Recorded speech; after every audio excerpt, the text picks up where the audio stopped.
شروع اللہ کے نام سے جو بڑا مہربان نہایت رحم والا ہے۔ بسم اللہ الرحمن الرحیم۔ قسط نمبر 3، زیتون کا مٹکا۔ ایک رات وہ تاجر جس کے پاس علی بابا نے زیتون کا مٹکا بطور امانت رکھا تھا، اپنی بیوی کے ساتھ چہل قدمی کے لیے گھر سے نکلا۔ دونوں میاں بیوی آپس میں باتیں کرتے جا رہے تھے۔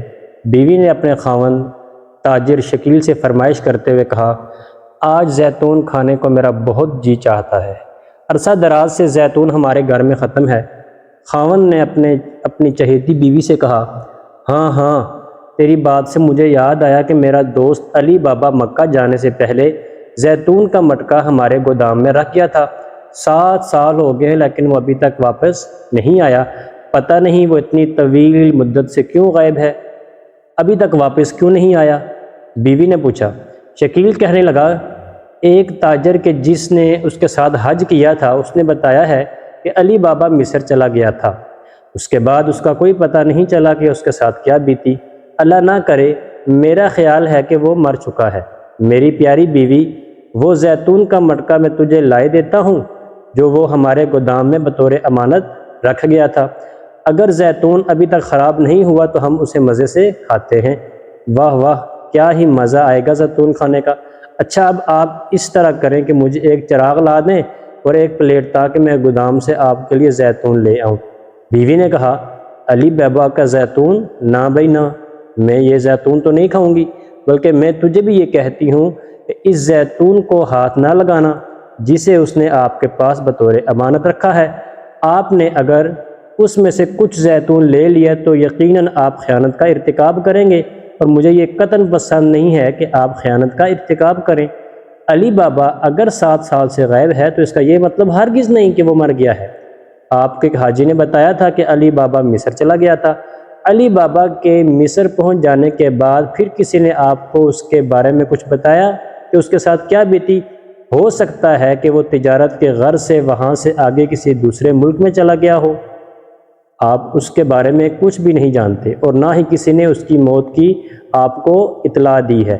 میں تو یہ کہتی ہوں کہ آپ اس کی امانت کو ہرگز ہاتھ بھی نہ لگائیں، بلکہ اس کے واپس آنے تک اس امانت کی حفاظت کریں۔ کیا معلوم کہ وہ کل ہی آ جائے یا پرسوں۔ اگر وہ آ گیا اور آپ نے اس کی امانت میں خیانت کا ارتکاب کیا ہوگا تو اسے کیا جواب دیں گے؟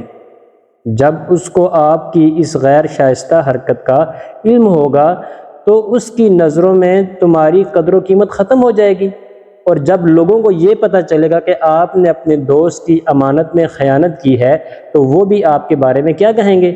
اس طرح یہ کتنا بڑا دبا اور بدنامی کا داغ ہوگا جو آپ کے کردار پر اور آپ کے خاندان کی عزت پر لگ جائے گا۔ اگر آپ نے امانت کو ضائع کر دیا تو اپنے خالق و مالک اللہ کریم کو بھی ناراض کر بیٹھو گے۔ لوگوں میں تم رسوا ہو جاؤ گے، تیری نیک نامی ختم ہو جائے گی اور بدنامی کا دورہ شروع ہو جائے گا۔ دیکھیے میری جان، ایسی منحوس کام کی طرف کبھی قدم نہ بڑھانا۔ اگر آپ نے میری بات نہ مانی اور اس کا زیتون چرا کر لے کر آئے تو میں یہ حرام قطعاً نہیں کھاؤں گی، اس لیے آپ یہ زیتون لانے کی تکلیف نہ ہی کریں۔ ویسے بھی وہ زیتون اب کھانے کے قابل بھی نہیں رہا ہوگا، اسے ایک جگہ پڑے لمبی مدت گزر چکی ہے۔ ویسے بھی آپ کے گناہ پر مبنی چوری کے ارادے دیکھ کر میرے زیتون کے لیے خواہش اور دلی تمنا ختم ہو گئی ہے۔ آپ ابھی اسی وقت اللہ تعالیٰ سے اس شیطانی سوچ پر معافی مانگیں، ورنہ اللہ سے نہ ڈرنے والوں کا انجام بہت برا ہوتا ہے۔ اللہ آپ کو بچائے۔ تاجر اپنی بیوی کی نصیحت کو ماننے کے لیے تیار نہ ہوا۔ وہ اسے محض کسی واعظ اور مولوی کی وعظ و نصیحت اور تقریر سمجھتا رہا۔ اس نے اپنے گودام میں جا کر زیتون کے مٹکے کا منہ کھولنے کا ارادہ کر لیا۔ جب وہ اپنے گودام میں پہنچا، زیتون کے مٹکے کا ڈھکن اٹھایا، زیتون دیکھا تو وہ واقعی خراب ہو چکا تھا، کھانے کے بالکل قابل نہ تھا، کیونکہ وہ عرصہ دراز 7 سال سے بند مٹکے میں پڑا گل سڑ گیا تھا۔ تاجر کے دل میں خیال آیا کہ مٹکے کا سارا زیتون دیکھ لیا جائے کہ سب کا سب خراب ہو چکا ہے یا اس میں سے کچھ صحیح بھی بچا ہے، خاص طور پر نچلے حصے کو ذرا دیکھ لیا جائے کہ وہ بھی مٹکے کی بلائی سطح کے زیتون کی طرح ضائع ہو چکا ہے یا وہ صحیح سالم اور خوش ذائقہ ہی ہے۔ تاجر نے جانچ پڑتال کرنے کی غرض سے مٹکے کو ذرا نیچے کی طرف جھکایا جس سے زیتون پلیٹ میں گرا، لیکن یہ کیا! اس کے ساتھ ہی کھنکتے ہوئے چند دینار بھی پلیٹ میں آن گرے، جس سے کھنکھناہٹ کی آواز کمرے میں گونج اٹھی۔ تاجر نے جب پلیٹ میں دینار گرتے ہوئے دیکھے اور ان کی آواز سنی تو اس کی خوشی کی کوئی انتہا نہ رہی۔ وہ خوشی سے بے قابو ہوتے ہوئے مٹکے کے اندر جھانکنے لگا۔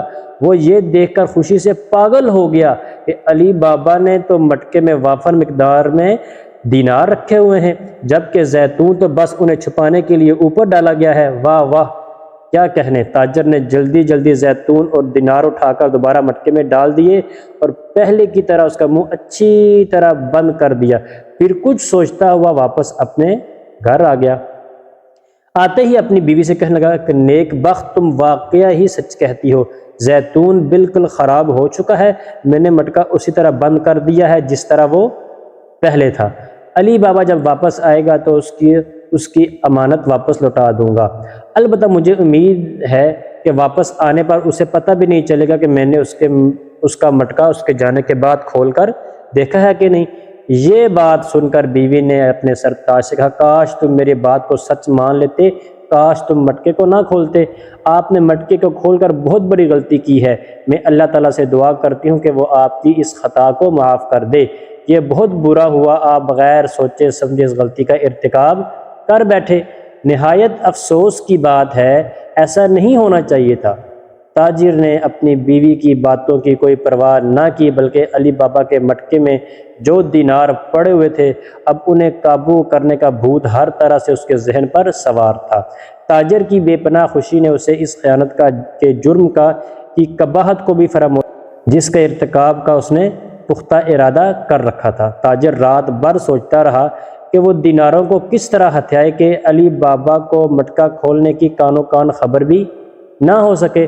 ساری رات منصوبے بناتے اور شیطانی ترکیبیں سوچتے گزر گئی۔ صبح ہوئی تو تاجر اپنے گھر سے جلدی جلدی نکلا، بازار پہنچا، زیتون خریدا تاکہ علی بابا کا مٹکا تازہ زیتون سے بھر دے۔ پھر اپنے گودام میں گیا، مٹکے کا منہ کھولا اور اسے دینار نکال کر محفوظ کر لیے۔ اب مٹکے کا سارا خراب زیتون نکال دیا اور بازار سے خریدا ہوا تازہ زیتون اس میں ڈال دیا۔ اس سے فارغ ہو کر پہلے کی طرح مٹکے کا منہ بند کر دیا اور اسے اس جگہ رکھ دیا جہاں علی بابا رکھ کر گیا تھا۔ تاجر نے اس مکروہ خیانت کے انجام کے بارے میں سوچا بھی نہ تھا۔